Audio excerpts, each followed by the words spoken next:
आंवला, हरड़ और बेहड़ा। ठीक है। अपने आप में हरड़ को पेट की मां कहा जाता है। छोटी हरड़ डलती है, बड़ी हरड़ कभी नहीं डलती। छोटी हरड़ का ही यूज होता है त्रिफला में।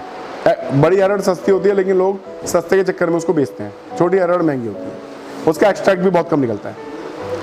तो इसमें आंवला, हरड़ और बेहड़ा। बेहड़ा क्या करता है, आपका शोधक माना जाता है। ठीक है। और आंवला क्या करता है, आपको क्लींज करता है, डिटॉक्सिफाई करता है और आपकी इम्यूनिटी को एनहांस करता है।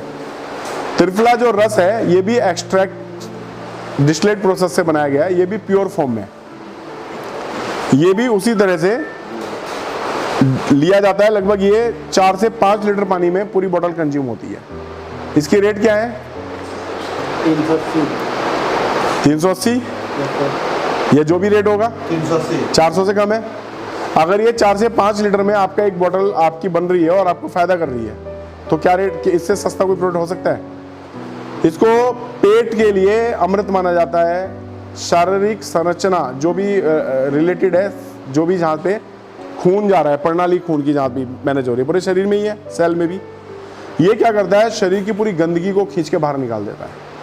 बढ़िया प्रोडक्ट है। बहुत ही अल्टीमेट इसके रिजल्ट हैं। पेट साफ करता है, कब्ज धीरे धीरे करके खत्म करता है, पेट की परत है उसको सही करता है, लिवर की परत को सही करता है, और आपके जो फूड पाइप से लेके और आपकी पूरी एनस तक की, जो जहाँ से मल रिलीज होता है, वो पूरी प्रणाली को बेहतर बनाता है। और पाइल्स जिनको रहती है, यानी कि जिनको मस्से भी होते हैं पाइल्स के, उनको भी ये धीरे धीरे करके, अगर कब्ज आपको नहीं है, उनको भी धीरे धीरे खत्म करने का काम करता है।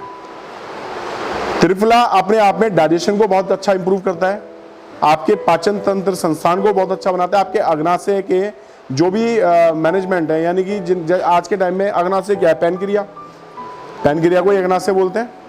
तो पैनक्रिया अगर एक बार डिस्टर्ब हो जाए, ठीक है ना, अगर उसकी प्रणाली एक बार डिस्टर्ब हो जाए, तो क्या होता है कि ये हमें बहुत तरह के रोग उत्पन्न कर सकता है, बहुत तरह की हमें अलग अलग तरह की डेफिशिएंसी लाइफस्टाइल डिजीज में कन्वर्जन दे सकता है। जैसे डाइजेशन हो गया, जैसे अल्सर हो गए, डायबिटीज बन जाएगी, ठीक है ना, आंतों के कैंसर बन सकते हैं, लीवर कैंसर बन सकता है, किडनी खराब हो सकती है, बहुत सब पूरी प्रणाली से जुड़ी हुई है हमारी।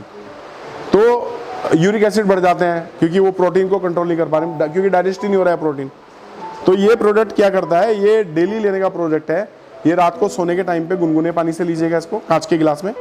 लोहा स्टील मत यूज कीजिएगा, क्योंकि आयुर्वेदा में जनरली आपने देखा होगा, जो पुराने पंसारी वैद्य होते थे, वो पत्थर की खरल पे ही प्रोडक्ट को पीसते थे, ठीक है ना। लेकिन हम क्या करने लगे, स्टील लोहा आने से, एल्युमिनियम आने से हम उसमें ही पकाने लगे सब चीजें। मट्टी के बर्तनों में क्वाथ पकते थे और मट्टी के बर्तनों में ही पिए जाते थे। ये नारियल के जो खोल होता था उसमें वो यूज होते थे। लोहा क्यों नहीं यूज होता था, उसका रीजन था क्योंकि प्रकृति जो है, ये नेचुरल ट्रेस एलिमेंट्स हैं, इसमें नेचुरल मिनरल्स हैं प्रकृति में।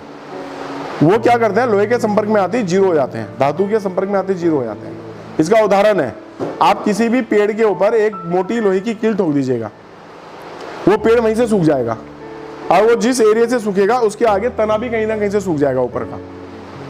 यानी कि हमने क्या करा, उसकी जो सप्लाई चेन थी कनेक्टिविटी की, हमने उसको ब्लॉक कर दिया, उसको डिस्ट्रॉय कर दिया।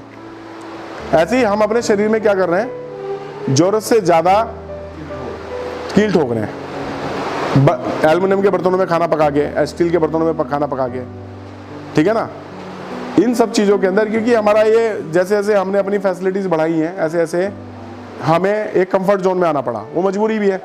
अब हम मिट्टी के बर्तनों में खाना नहीं बना सकते, इतना टाइम नहीं है, लेडीज अब इतना करेगी नहीं, तो बहुत सारी चीज़ें हैं सर। तो क्या होगा कि बीमारी तो बढ़ेगी।